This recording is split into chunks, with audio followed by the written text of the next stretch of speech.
Assalamualaikum warahmatullahi wabarakatuh. Kembali lagi teman-teman di channel Sobat Belajar. Kali ini kita belajar hidrolisis garam ya teman-teman. Nah, sebelum masuk kita harus tahu dulu apa definisi dari hidrolisis garam. Nah, dari judulnya aja dulu ya. Ini kan ada hidro kan teman-teman. Nah, hidro itu artinya air. Nah, kalau lisis, ini kan lisis. Ini adalah pemecahan atau penguraian. Pemecahan. Nah, kalau garam ya. Jadi suatu garam ini akan dipecah oleh air. Jadinya nanti garamnya kan akan mengion. Nah, ini nantinya akan bereaksi sama airnya. Kalau definisi secara lengkapnya, hidrolisis garam adalah reaksi penguraian yang terjadi antara kation dan anion garam dengan air yang dalam suatu larutan ya. Jadi nanti kan garamnya ini akan mengion dan dapat bereaksi dengan airnya. Nah, jadi kita harus tahu dulu jenis-jenis garam teman-teman. Nah, kalau kemarin kan kita bahas kalau asam itu depannya ada H-nya ya. H belakangnya apa? Ini asam. Jadi contohnya misalnya HCl itu asam, H2SO4 itu asam, yang depannya ada H-nya. Kalau basa belakangnya pasti ada OH-nya, NaOH, KOH dan lain-lain ya teman-teman. Belakangnya ada OH-nya gini. Dan sedangkan garam itu nggak ada H, tanpa H dan tanpa OH. Contohnya NaCl, K2S, seperti itu ya teman-teman. Nah, jadi di sini kan topik pembahasannya adalah garam. Jadi kita harus tahu sifat-sifat garam. Nah, garam itu ada yang namanya garam sifatnya itu garam asam. Nah, kalau garam asam contohnya seperti ini. Misalnya NH4Br. Nah, kalau kita analisis di sini kan nggak ada H sama OH kan, berarti ini bukan senyawa asam atau basa, tapi senyawa garam. Nah, yang depan ini kan untuk letaknya basa, yang belakang ini untuk letaknya asam. Nah, di depan ini NH4, apakah golongan 1, 2 yang termasuk basa kuat? Nggak kan ya teman-teman, berarti dia basa lemah. Kalau BR ini kan kalau depannya dikasih HBr, apakah itu asam kuat? Nah, ini asam kuat. Nah, ini karena ada yang kuat yaitu asam, dia yang menentukan sifat suatu garam tersebut. Makanya dia garamnya garam asam. Nah, contoh yang kedua misalnya garam basa. Contohnya misalnya NaCN, natrium cyanida. Yang depan ini letaknya basa, yang belakang letaknya asam. Apakah Na ini golongan 1, 2? Benar ya teman-teman, Na itu golongan 1, makanya ini adalah basa kuat. Nah, yang belakang ini Cn. Apakah HCN itu asam kuat? Bukan ya teman-teman, ini asam lemah. Nah, yang kuat siapa? Basanya. Ini yang menentukan sifatnya garamnya basa. Dan yang ketiga, ini ada garam netral.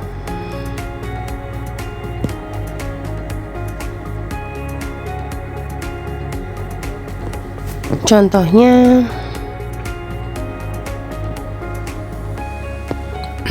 KCl di sini. Nah, ini tempatnya basa, ini tempatnya asam, ya kan teman-teman?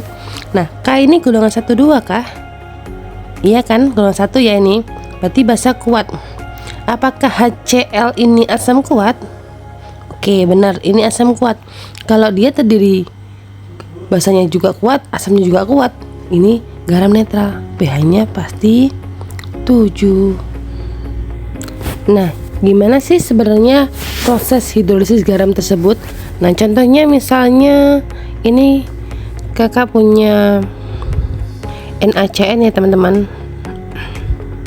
Nah, NaCN ini kan suatu garam. Dia kan kalau di dalam air bereaksi sama air, dia kan akan mengion.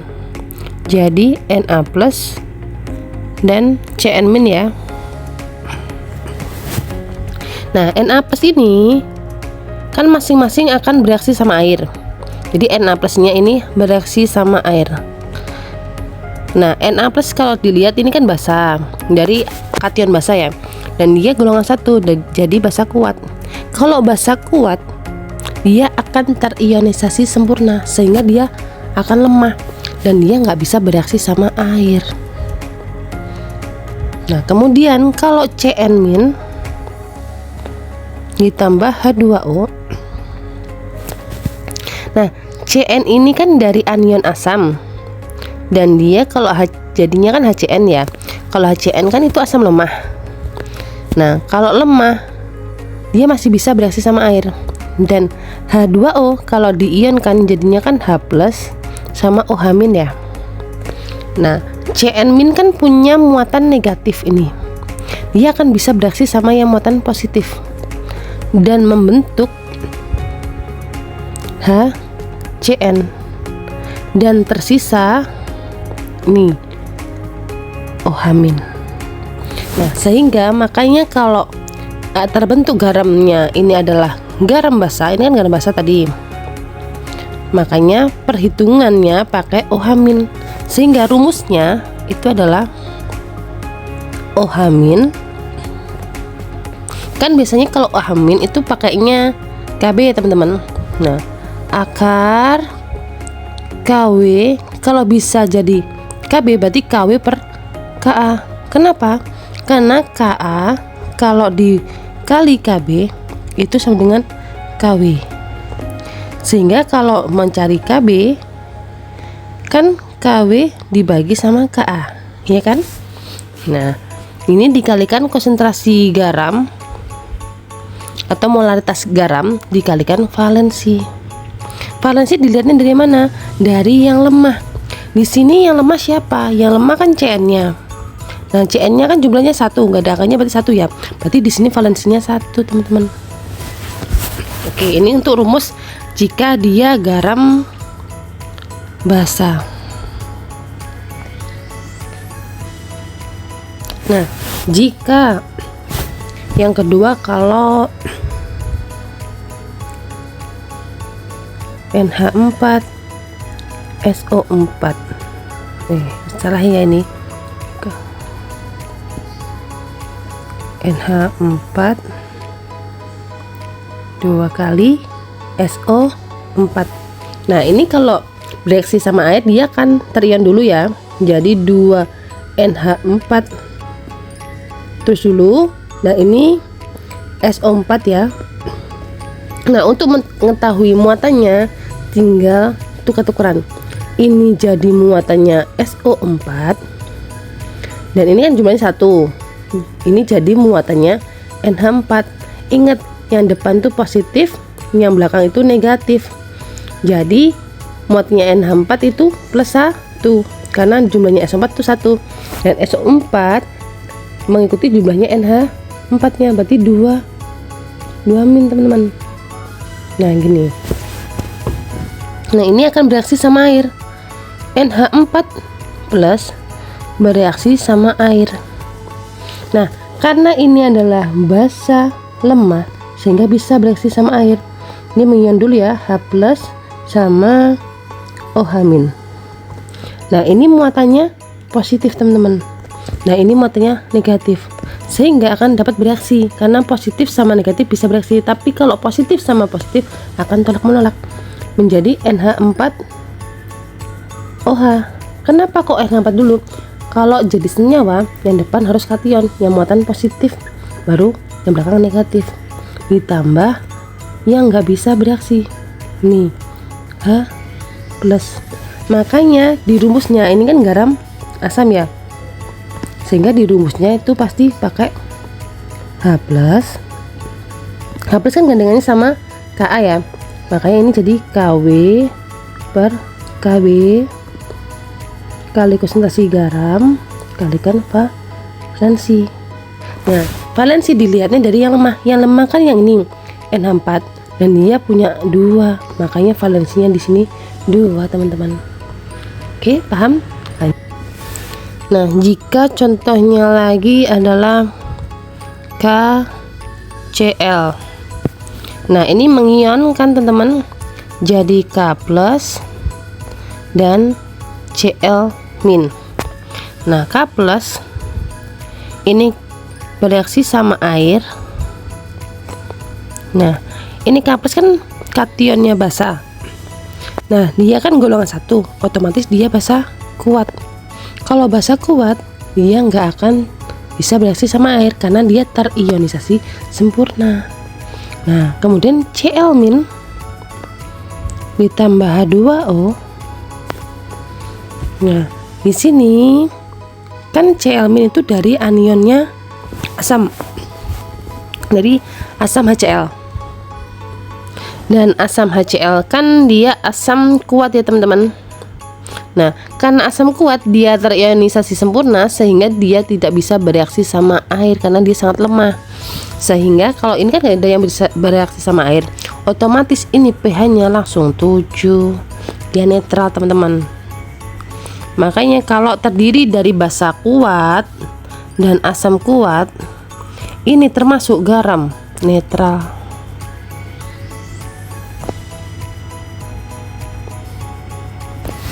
Nah, contohnya lagi, misalnya BeS.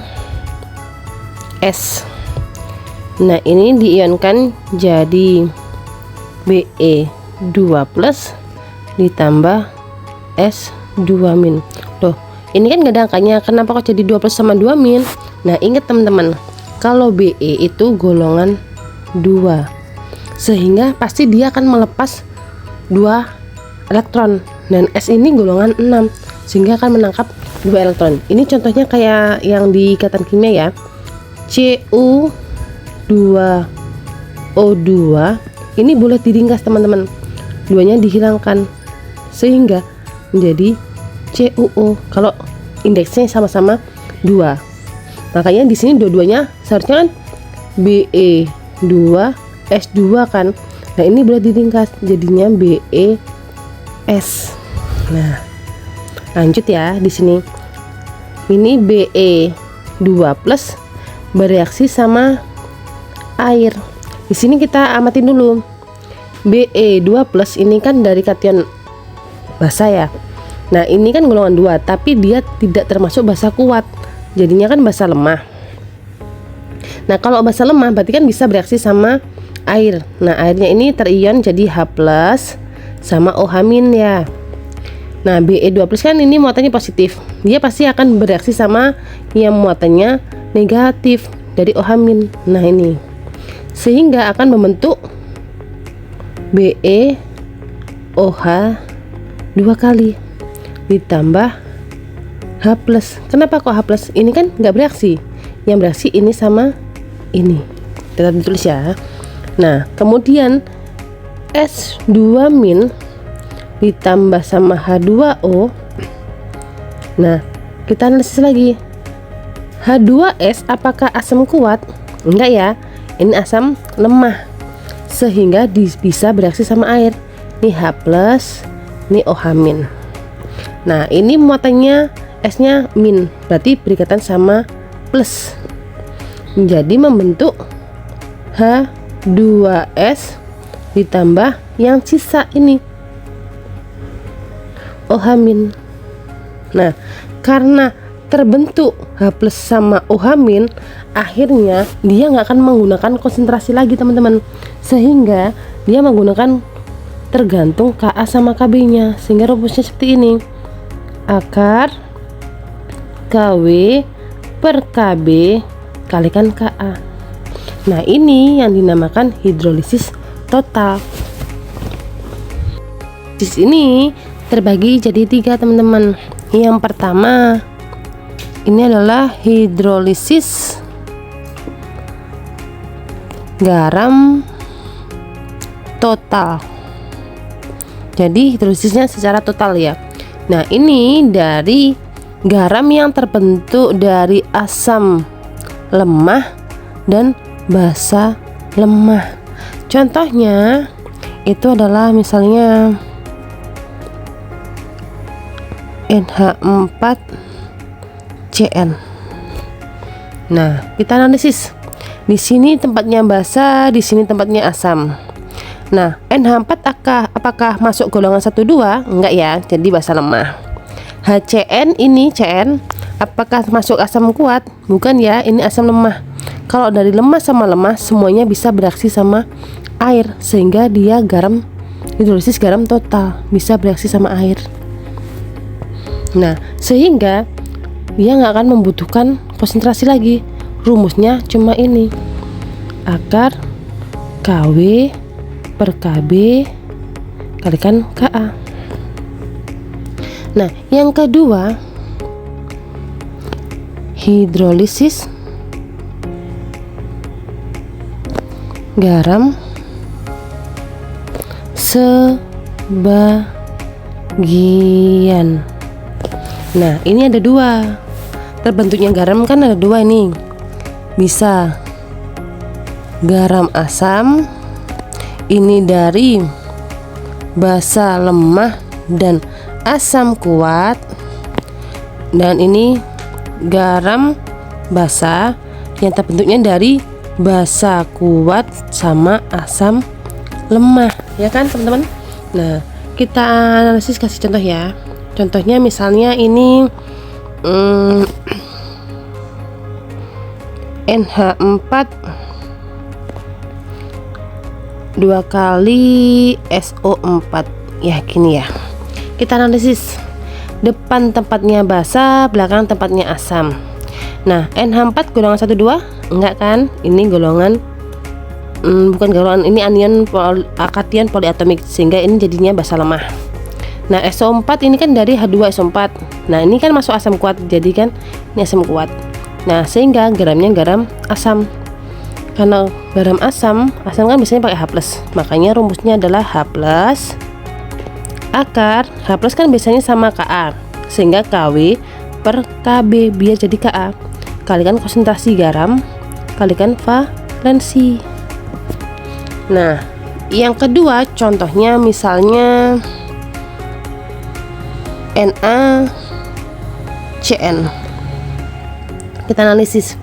Depan tempatnya basa, belakang tempatnya asam. Na kan golongan 1, otomatis dia basa kuat.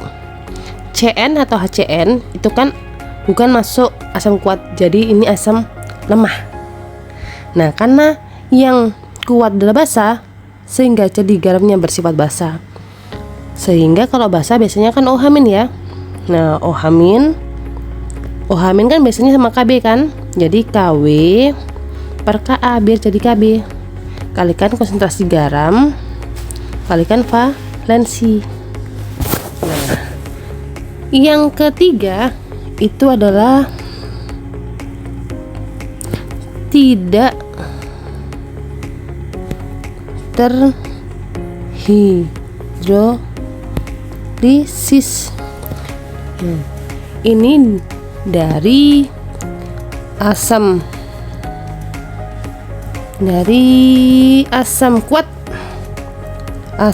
kuat ditambah basa kuat. Karena kalau sama-sama kuat pasti dia akan terionisasi sempurna. Nah, makanya dia nggak bisa bereaksi sama airnya. Contohnya misalnya KBr. Nah, kita analisis lagi. Depan tempatnya basa, belakang tempatnya asam. K golongan 1 berarti basa kuat. HBr ini kan jadinya anionnya Br ya. Nah, ini kan asam kuat. Kuat sama kuat tanpa rumus, langsung pH-nya 7 karena tidak bereaksi sama air. Oke, kita coba latihan soal ya. Di sini ada soal, hitunglah pH larutan CH3COONa 0,1 molar jika diketahui Ka-nya ini. Nah, hitung pH-nya kan. Di sini kita analisis dulu. CH3COONa. Ini apakah asam, apa basa, atau garam? Nah, apakah ada H-nya? Nggak ada kan teman-teman. Apakah ada OH-nya? Nggak ada. Otomatis ini adalah garam. Nah, kalau garam otomatis pakai hidrolisis garam. Nah, kalau mau masuk hidrolisis garam, kita analisis dulu. Ini senyawa apa? Nah, kalau khusus CH3COO, CH3COO berarti yang depan asam ya. Ini kebalikannya ya. Biasanya kan depan basa, terus belakangnya asam. Kalau ini enggak. Asam yang depan, belakangnya basa. CH3COO, apakah ini asam kuat? Enggak ya teman-teman, dia asam lemah. Kalau Na, dia golongan 1 2 bukan? Oke, golongan 1 ya, berarti dia basa kuat, sehingga dia adalah garam basa, benar. Kalau garam basa, rumusnya itu adalah OH- kan kalau basa OH- akar OH- biasanya sama apa? Sama Kb, berarti Kw per Ka. Kalikan konsentrasi garam dikalikan valensi.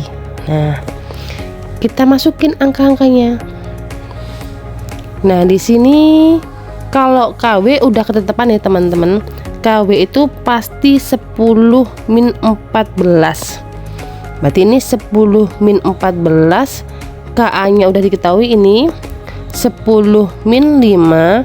Nah, ini garamnya ya 0,1. Nah, valensinya dilihat yang lemah. Yang lemah kan CH3COO. Nah, ini jumlahnya 1, berarti valensinya 1. Nah, biar enak dihitung, dijadiin pangkat semua. Berarti ini 10 min 14 dibagi 10 min 5 kalikan 10 min 1, ya kan? Nah, kalau pangkat kalau dibagi dikurangin.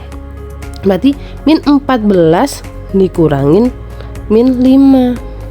Jadinya min 14 plus 5. Jadinya berapa teman-teman?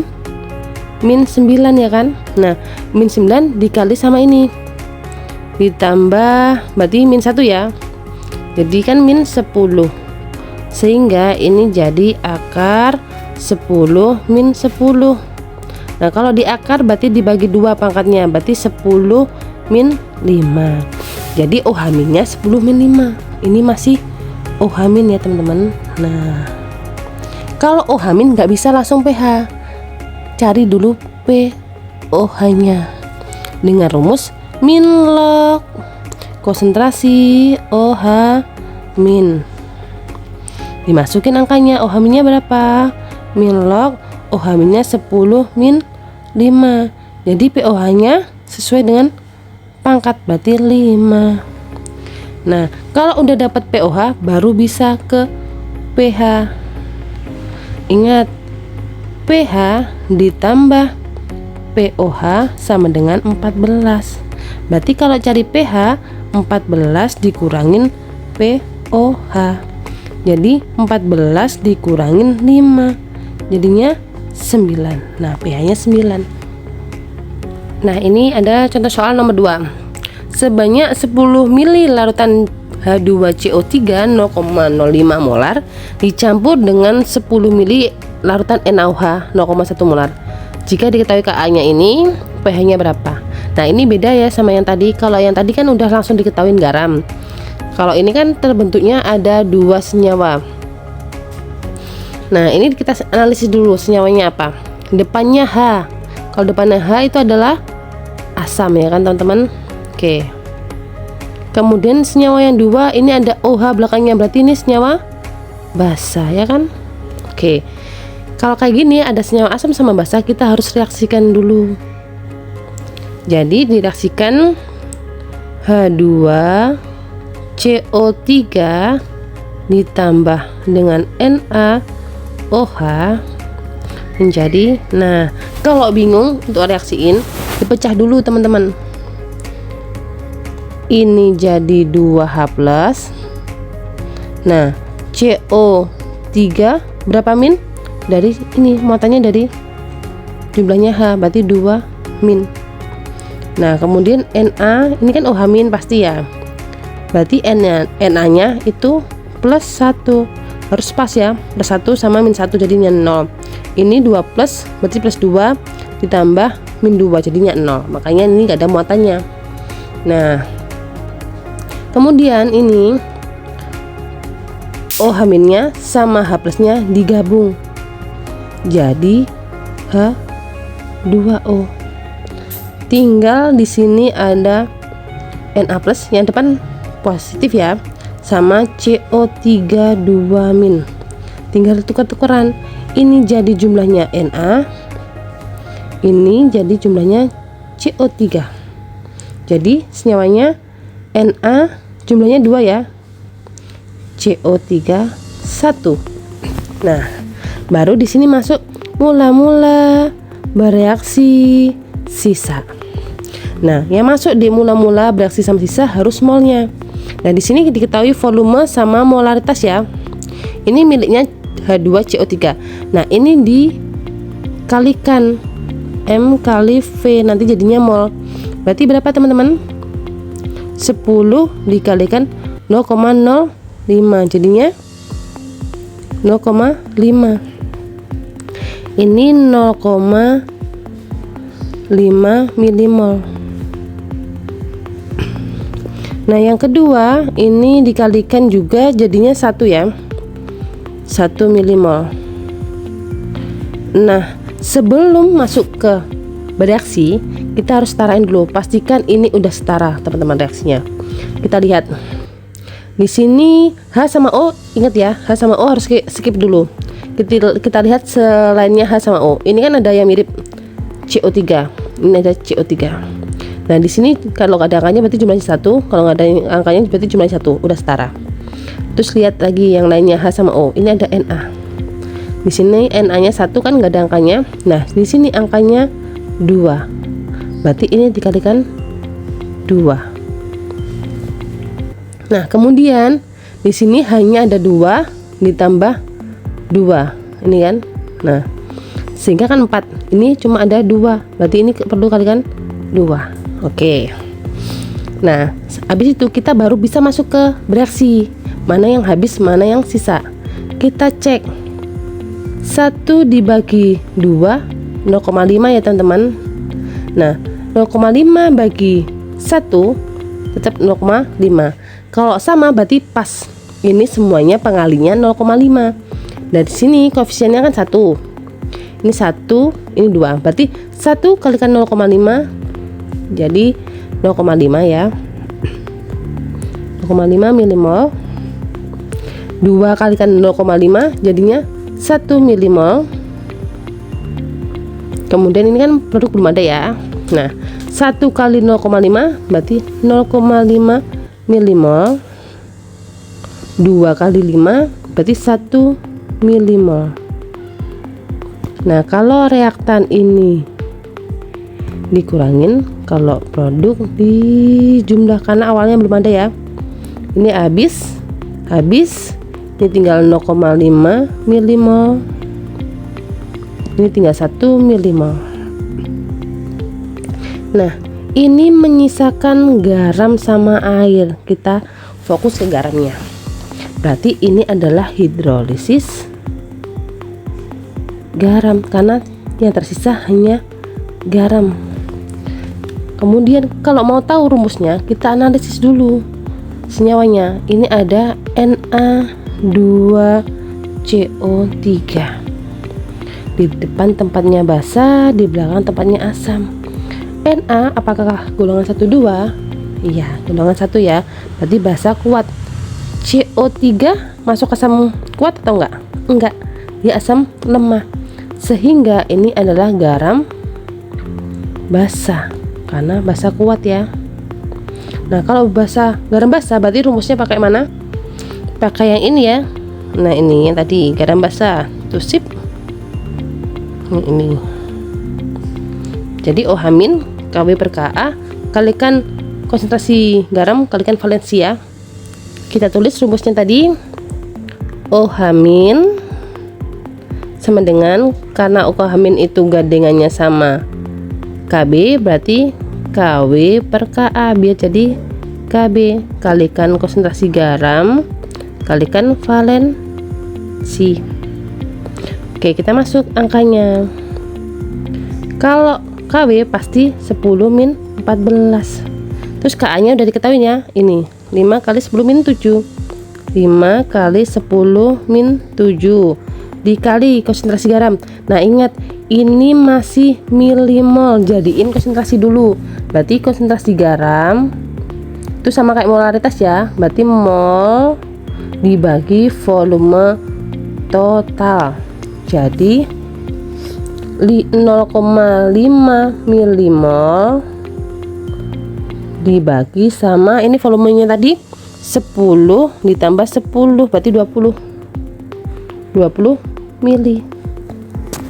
Misalnya ini sudah dihitung, kita ubah 5 kali 10 min 1 dibagi 20. Nah 5 dibagi 20 kan ini, kalau dibagi 5 kan 1, dibagi 5 kan 4. Nah 1/4 kan nilainya 0,25 ya teman-teman, kali 10 min 1. Kita jadiin angka yang pasti ya, yang 25 ya, berarti 25. Nah ini mundur 1, 2 berarti 10 min 3. Langsung masuk di sini, berarti kalikan 25 kali 10 min 3 dikalikan valensinya. Nah kita lihat yang lemah yang mana, yang ini CO3 ya, jumlahnya ada berapa? 1, berarti valensinya 1. Nah kita hitung, ini ada yang bisa coret 25 coret sama 5, ini jadinya 5 ya teman-teman. Oke, ini jadi akar 5, tinggal kita urusin yang 10-nya belum angkat. Nah di sini kalau dibagi dikurangin ya, 14 dikurangin min 7 jadinya kan plus 7, min 7 ya, maaf, ini jadinya min 7. Oke.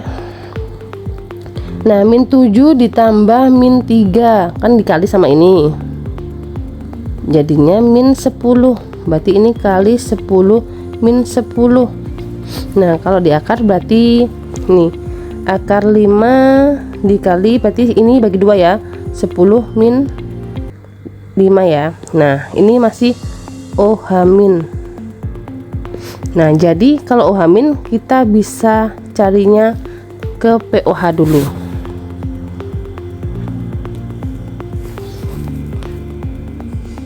POH sama dengan min log konsentrasi OH min. Nah min log OH minnya tadi berapa? Akar 5 kali 10 min 5. Nah jadinya ini POH nya 5 min log akar 5 gini kan. Nah kalau udah POH baru boleh pH. pH sama dengan 14 dikurangin POH. Jadi 14 dikurangin POH nya 5 min log akar 5. Kita hilangin kurungnya, jadinya 14 min, kayak pelangi ya, 5 min sama min plus ya, log akar 5. Jadi 14 kurang 5 9 plus log akar 5. Nah karena di opsi itu nggak ada yang akar ya, jadi ini 9, karena akar 5 itu 2,2 berarti ini 2,2, berarti jawabannya mana teman-teman? Yang D.